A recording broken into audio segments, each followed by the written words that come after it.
This is Make it plain. Make it plain. MIP With Masamela Matfumo. Mark Thompson. Make it plain. Get woke. We have an African-American woman who will be the first African-American woman, Jamaican, South Asian, nominated for the presidency this Thursday. But we have an African-American woman on the Supreme Court. Don't have an African-American woman in the Senate. But we have several African-American women who are chairs of Democratic state parties. One of those young women is here, Daniele Monroe-Moreno, correct? Yes. Did I get it right? Okay. You got it right. And you called me young. I like that. Well, you are, aren't you? You are, aren't you? I'm young at heart. You be younger than all of us up here, I think. All those old dudes. How are you? I'm good. How are you? Welcome, Thanks welcome, for having me. welcome to the broadcast. How does this feel? Oh, my goodness. Amazing. Yeah. Yes. Yes. Are you Greek? I am not. Okay. I am not. Okay. Is that okay? That's I okay. can That's stay? fine. That's fine. Okay. That's all are welcome. And I was wondering if you were, in the same sorority as the vice president. No. Just doing the same work. How are things in Nevada? How's the party looking in Nevada? The party's looking great in Nevada. I was elected to this position in March of last year and had to come in and rebuild our party. So I was Really? Yes. What's up? From the ground up. What's up? My predecessor, let's just say, we didn't have the same goals in heart and mind, and she was not the leader that I am. So when we beat her, we had to replace the entire staff, and I was very intentional of replacing the staff that looked like the state of Nevada. We are a battleground state. We're the most diverse battleground state in the nation, and I wanted my staff to resemble that so that when we sit down and talk about policies, when we're talking to people, that I have everyone at the table because it takes all voices. So I'm so proud that I've been able to accomplish that I have a very young, diverse, energetic, capable, and qualified staff running this party. And we are going to win for our president. What's the role of a state Democratic Party chair? Oh, my goodness. So fundraising is probably the biggest job that I have, to make sure that I have the funds to actually win races, but to have an office and to pay my staff.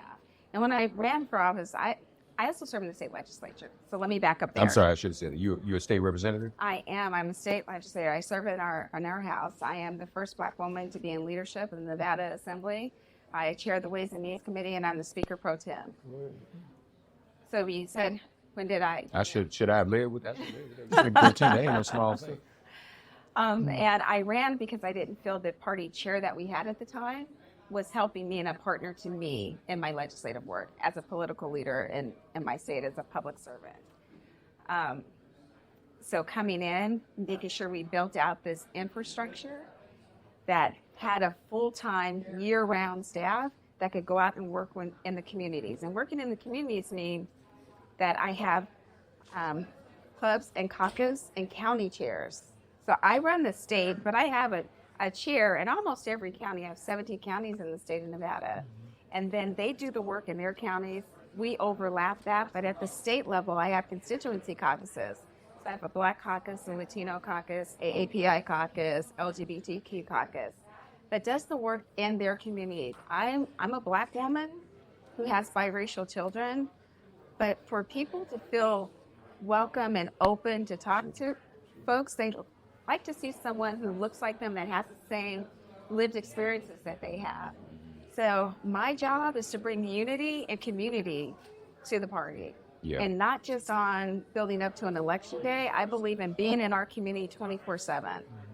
So in Nevada, we have quarterly weekends of action where we're just giving back. I ask Democrats to find an organization, an issue that needs service, and do that. And we do that from Friday to Sunday every quarter, so that they see that we're not just there for a vote. We're there because we care about you. When Democrats run for office, we may run as a Democrat, or we serve everyone, whether you voted for us or not. That's what you're supposed to do as a public servant. Nevada going to be blue? Oh, Nevada's going to be a dark, dark purple because I have some red pockets, but that dark, dark purple is going to vote blue. Does that make sense? So is there more dark purple than the red pockets? I have some red pockets, but I got to tell you, so I believe in going to the people. I don't expect people to come to me and talk to me. So just a few weeks ago, we finished up a tour of the entire state. We called it our kitchen table tour. Got in a van. I had Senator Horsford's folks in one car, Jackie Rosen's people in another car. The vice chair, Ken Martin, who is the president of the ASDC, he was in a fourth car. And we did 4.5 days touring the entire state, meeting with people in their communities, in those deep red pockets, on our tribal communities, and in blue communities and in purple communities. And I was pleasantly surprised that even in those red communities, our meetings, our interaction was in public spaces. There were Democrats, nonpartisans, and Republicans in the room, and people listened. Those that aren't registered as a D, they actually sat and listened because they thought what they were going to do is we were coming in to kind of badmouth their party. And I said, that's not my job. My job as a state party chair is to tell you the good works that we've done, not talk about someone else. I'm here to talk about what Democrats have done at the state level and at the federal level that impact your lives. I want to talk about the infrastructure bill and the money that infrastructure bill has put into the state and the jobs. And Republicans listened. In the entire state, we had one person that was a heckler. And I gotta say, that's pretty impressive. That is pretty impressive. Yes. Pretty impressive. What area do you represent in the state legislature? Assembly District 1. It's primarily in the city of North Las Vegas. Okay. Outstanding. And what are the demographics in Nevada these days between Black, white, Latino, women, men? Oh, so I have a growing AAPI and Latino population and a growing Black population. It's probably about a third Latino, about 12% Black, and my AAPI population is progressively growing. I represent a district that doesn't look like me, and that's another thing that's amazing about Nevada. A lot of our Black representatives do not represent a quote-unquote Black district, but I truly believe when you put the right person on the ballot that's there to serve people, it doesn't matter what their race, skin color, religious beliefs are. If they're there for the right reasons, they will win. I believe that's why my voters vote for me. Yeah, that's important. That's a very important point. You obviously are doing a lot. You're registering voters. You're talking about kitchen table issues. Yes. You represent a diverse demographic community. Yes. Sounds like you're planning to rough president late on down the line yourself. That's what sounds like you You get know for what? me. I don't just huh? So I'm going to tell you what I tell everyone else. I don't know what my next move is, but I go where God leads me. Gentlemen, these two gentlemen who obviously are awestruck Madam by Chair, you and very impressed by you. They so quiet. Nevada is one of the most important swing states. Oh, yes, it is. All roads to the White House lead through Nevada. And you are the chair of one of the nation's most diverse states. Yes. There's a debate in America about diversity, about inclusion, about equity. From your informed, you have lived experiences on these issues. Tell us what the good people of Nevada cherish about diversity. You know, when you look at our demographics, we are the most diverse battleground state. And it's telling the story of who we are. America was built by immigrants, right? Families came here because they wanted a better future. They were looking for something new. But a lot of our ancestries came on the bottom of a boat in chains and were forced to be here. But we're all here, and we've all played a role in building out this country. We're not where we want to be, but we're not going to let anyone take us back to what we were when we first got here. And in Nevada, a large majority of our residents know that because some are first generation immigrants. Some have immigrant grandparents or great grandparents. They understand that the rich diversity is what makes this nation strong moving forward. And we're not asking for a handout or anything nature.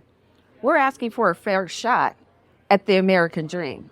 And that American dream isn't the same dream for everyone. And recognizing that and appreciating that. Well, congratulations on being the Nevada State Chair of the Democratic Thank Party. you.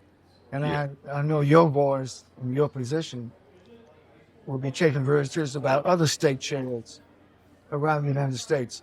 How do you interface with some of the other chairs? Oh my goodness. You know, it's kind of like a sister and brotherhood. We're definitely a family.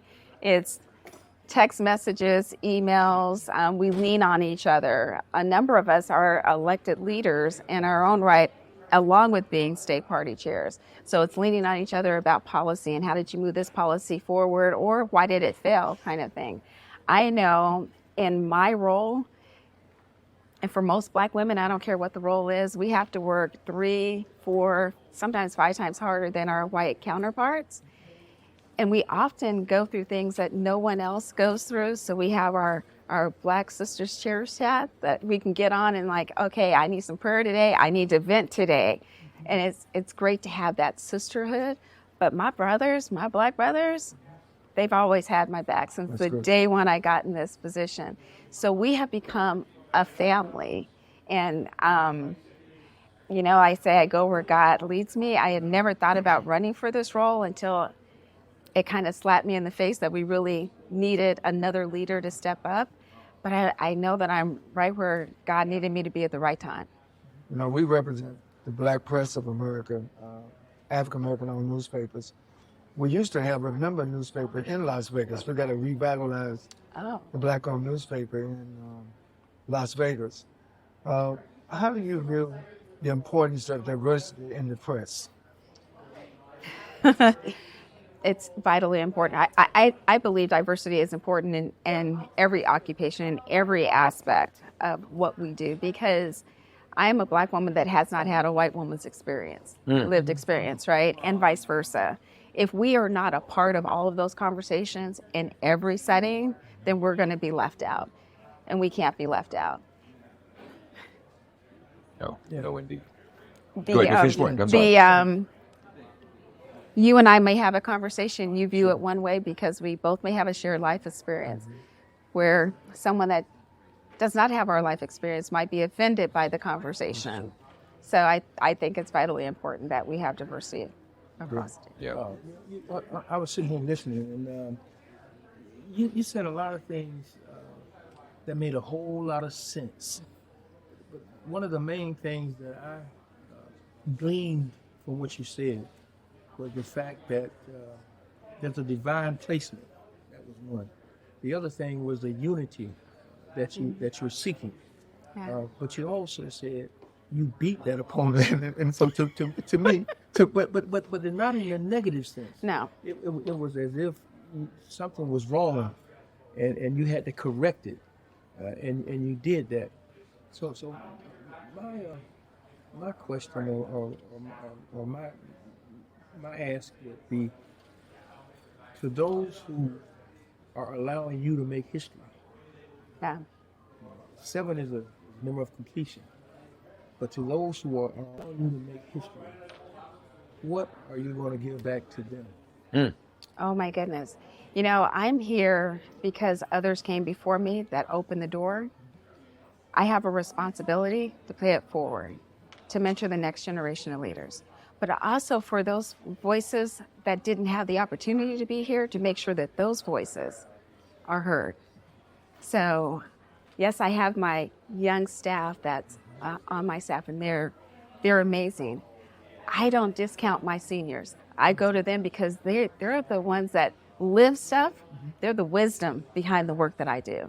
So when I say we have everyone at the table, there's all generations and all diversities at that table. Yeah. We're honored to meet you, honored to have you. You're going to keep organizing. Now, as the vice president, she has more trips planned to Nevada. Oh, yes, she does. How many electoral votes y'all got? We have 49. No, we don't. We don't. I wish we did. No, we don't. We just a handful. So, how many? But we have 6, but we're important. Those 6 How votes does are important. Pennsylvania have more electoral votes than y'all do? You know, how do they? But when you Slavery. look at Slavery. When you look at how many congressional districts that they have, and that's what it's based on. I have two senators, right? Both are Democrats. There are 4 congressional members. 3 of them are Democrats. Stephen Horsford, my congressman, and that one we haven't picked up yet, but I'm working to get that seat. All right. Danielle Monroe-Moreno, the Speaker Pro Tem, should live with that. Pleasure to meet you. Pleasure to have you. And listen, congratulations Thank you. on all you're doing. She's called it. Nevada's going to be, what do we say, Nevada or Nevada? Nevada. Nevada. That's Nevada. Right. That's what you're supposed to say. Nevada's going to be blue. We're going to bring it home Good. for the VP to be our president, because the state that I was born and raised in is Arizona. The state I call home now is Nevada, and we will be what makes that blue, that West blue wall to bring it home for Kamala Harris. Yes. All right. Pleasure. It's so nice meeting you. Thank you so much. Thank you for being having here. me. Thank you. Thank you. Thank you. As Danielle Monroe-Moreno leaves us, we've got another party chair that's going to be joining us. Tell me your name again. Jeanna Repass? Repass. Yes, sir. How you spell it? Repass. R-E-P-A. Yes. I couldn't tell whether it was a T on it. I know, it sounds like repassed, yes. And Kansas? Yes, sir. You are the Kansas Democratic Party chair Yes. in Kansas. Yes. Now, our other sister, Danielle, was telling us about, and then she told us later about all these other titles. So let's start again. You got other titles too? You do have Right now, this is the sole title I'm holding. Okay. Kansas. Kansas. So what's Kansas going to do in November? Kansas, unfortunately, in November is probably not going to go for our vice president. Why not? You're the party chair. I am the pride. Listen, we are carrying the places we can. We are moving in blue directions. Our largest county, Johnson County, went blue. It started trending for President Obama, trended well for candidate Clinton, and then Joe Biden won there. And so we have 5 big counties, and then we have the other next 5, and then we have a whole bunch of others. But our big counties are going blue, and that's what we are working on. You said Johnson? Johnson County, What Kansas. cities? That's Overland Park, Kansas, and it's got Overland Park, Lenexa, and Olathe. Those are all going blue. What county is Kansas City? Kansas City, so Kansas City, Kansas is in Wyandotte County. That is also a pocket of blue for us. Okay. Because people get Kansas City, Missouri. That's correct. Which one is bigger? Well, they're pretty equal. I would say Kansas City, really? Missouri has it, but we're really a unified system, and there's a state line. It's just literally a small road. So if you live on this side, you are in Missouri, and on this side, you're in Kansas. Okay. So we're all just one big metro. Is Kansas your home? Kansas is my home. You've been in Kansas all your life? I have not been there my whole life. I've been there almost 20 years, though. I'm native Nebraskan, like our vice presidential candidate. Oh, okay. Yes. Were you raised on a farm too? I was not, but I married someone from the farm. Okay. So you in the ballpark. I'm in the bar. I speak farm. What does that sound like? It sounds like, let's meet at the co-op and talk about corn prices today. That's what speaking farm sounds like. Really? It Do you really do that? does. You go meet to talk about corn prices? When I was engaged, I did. I don't anymore. You did that to get through the engagement. I get need- down the aisle. That's correct. I had to meet him where he was. I met him where we were, and then he met me where I am. I heard that. Folks got to meet folks where they got to do what you need them to do. So what are some of the issues that Kansans are most passionate about this election season? One, and for those who are moving in that blue direction and are interested in the vice president, what are the issues that make her resonate with them in Kansas? Wonderful question, and thank you. In Kansas, what's resonating is abortion. Kansas was the first state after the Dobbs decision overturning Roe. We were the first state that had a statewide vote on it. Our legislature tried to amend our constitution so that we would take away bodily autonomy. So we had that vote. They put it on a primary day because in our state, Democrats don't usually vote in primaries because we don't primary each other. So the Republican legislature was trying to sneak that through, change our constitution so they could ban abortion once the Dobbs decision came down. Kansas was the first state to vote. We overwhelmingly, 60 to 40%, voted to protect a woman's right to bodily autonomy. So that is very important to Kansans. So that's something the vice president speaks into so beautifully. The other thing is democracy and freedom. Kansans like to mind their own business. What you're hearing from Governor Walz, that resonates in Kansas. We have a very specific type of conservatism. It's like, you leave me alone, I'll leave you alone. If you're not hurting me, I won't hurt you. And if you're in need, we'll be there for you. So we really don't like government overreach in Kansas. So all of those things, freedom and women's right to choose, those things are resonating in Kansas. Yeah. So now that's interesting. Even though Kansas is not completely blue, Oh. that issue still resonates. So that means you have Republicans in Kansas, in that kind of state, who are concerned about women's bodily autonomy. Absolutely, and we were shocked. There were parts of Kansas, in southwestern Kansas, Ford County voted no, which was that's what we needed people to do, by 10 votes. We had other counties where they voted for the amendment, but by like 5 or 6 votes. Overwhelmingly, in the reddest parts of our state, people said, stay out of our hospital rooms, stay away from our women. Anecdotally, I'll give you a story. I was out stumping at the time. I was a candidate for Secretary of State in 2022. I was first ever Black woman in our state's 161-year history to be nominated for a statewide office. And so I wanted to protect voting rights. So I won the nomination for Secretary of State. So I was out stumping in the far regions of the state, and I heard 2 men in their Dickies and their work boots sitting at a little bar in one of the towns, and they said, I'm voting no on that thing, meaning they were voting in favor of protecting women. Wow. And the other guy said, I've got a daughter, I've got a sister. He said, I'm voting no on that. And that's what carried it. People want you out of their business. Yeah. Everyone has a right to their home, to their family, but specifically their body. And men who love women voted to protect the women they love. My husband very clearly said, if something happens to our daughter, something horrible, I don't want someone else telling her what her choices are. Whatever her choice would be, it should be between us, our pastor, and our doctor, not the government. Yeah, that's right. You're absolutely right. So that's significant. Now, Kansas does not have abortion rights on the ballot, right? I know We some do not. states have. Is that something that could happen? Do you all allow ballot initiatives and referenda in a state like Kansas? We actually do not. And so our legislature has to put those forward. So that's how they tried to sneak it. The legislature voted to put this special amendment to our Constitution and to have us vote on it during a primary because they thought they'd sneak it past us that way. Well, Democrats got wind of it. We mobilized. That's right. Okay. And I think I remember that now. Yep, we got everybody on board. So Yeah. that was good. This is Mr. Henry, of course, the chair of the board of the NNPA. And Mr. Henry, a Dr. pleasure. Chavis. Yes, ma'am. It's my Yes, pleasure. it is an President. absolute I pleasure, don't know if you've sir. ever been to Kansas or. Well, you're yeah. welcome. I've been to Kansas. Was it Gates Barbecue? Is that Yes, we have Gates, we have Arthur Bryant. Every president since, I think they said John F. Kennedy has eaten at Arthur Bryant. And Gates, if you walk in, they're going to yell at you. They're going to say, may I help you, Yeah. please, really loud. We have 2 papers in Kansas: the Kansas City Star, The Star, yes. and the Kansas City Tribune. Yes, yes. Glad to have you. Well, you're welcome anytime. So now, even though, you've got a big hill to climb, you Yes, still sir. be working hard for the vice president. Absolutely. How do you feel about a Black woman? Feel like she's going to win, don't it? I do. And I said that this morning. The winds are in our favor.